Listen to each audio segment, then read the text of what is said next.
Ils savent pas qu'ils le savent. Une autre forme d'interprétation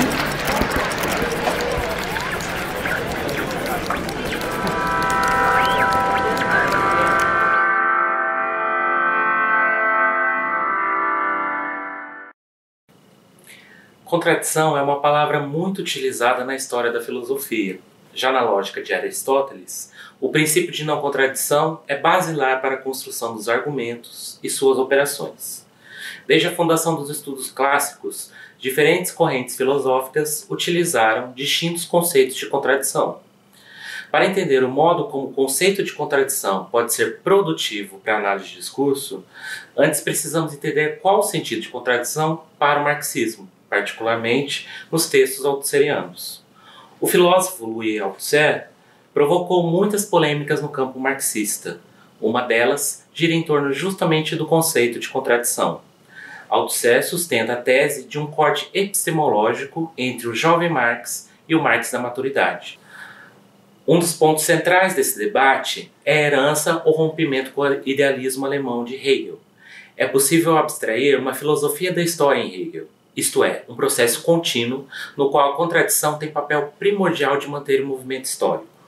Porém, seja pela Vulgata mais conhecida que compreende o movimento histórico entre tese, antítese e síntese, ou se pensarmos ainda o conceito hegeliano de Aufhebung como o lugar concomitante da conservação, da negação e da elevação, há uma relação de continuidade entre os elementos contrários envolvidos, muito diferente da proposta marxista.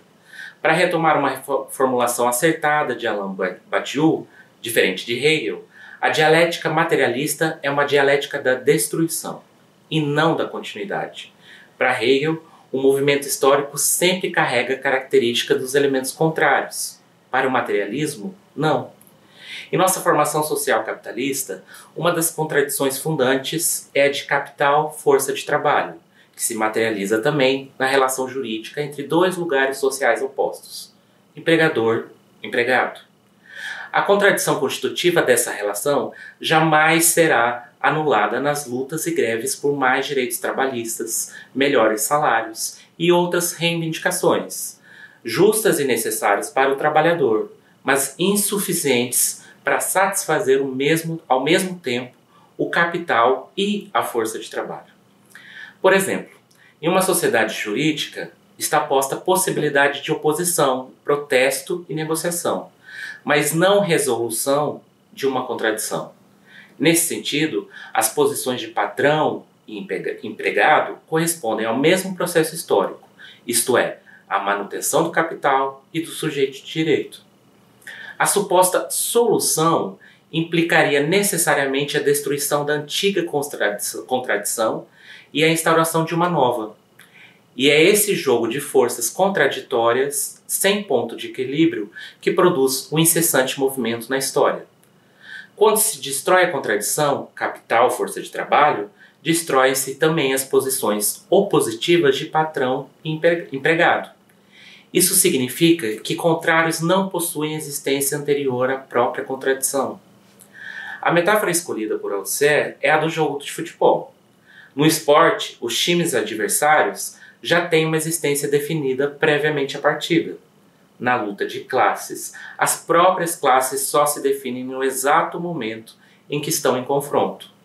Capital, força de trabalho, patrão, empregado e seu movimento contraditório são contemporâneos uns aos outros. Pode-se dizer que a contradição é uma força que faz movimentar a história e não um ponto de imobilização. Historicamente, a teoria marxista é fundada sobre a descrição das lutas de classe, entre classe trabalhadora e classe burguesa. Mas essa forma de designar as classes pode funcionar justamente como uma ilusão teórico-terminológica.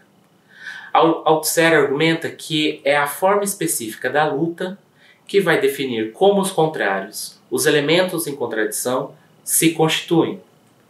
Essa conclusão pode ser retirada de alguns textos de Marx e Engels, quando ainda no século XIX descrevem as diferenças do processo de constituição do capitalismo e suas contradições na França, na Inglaterra e na Alemanha. Não se trata das mesmas classe burguesa e classe trabalhadora. Essas designações são apenas uma forma de mostrar regularidades em relação a certos processos, mas não a repetição do mesmo, independente das diferentes formas históricas do capitalismo. São sempre análises de condições concretas em conjunturas específicas que tratam ou deveriam tratar uma análise marxista. As especificidades de classe serão determinadas no próprio confronto específico entre elas. Isso para não avançarmos ainda sobre vários outros elementos, como contradições secundárias ou frações de classe, que compõem as contradições do capitalismo para além do classe proletário versus burguesia. Apesar de sua dominância na formação social capitalista, a contradição capital-força de trabalho está no embate com outras contradições de diferentes instâncias, como na política, na ideologia e nas diferentes posições discursivas.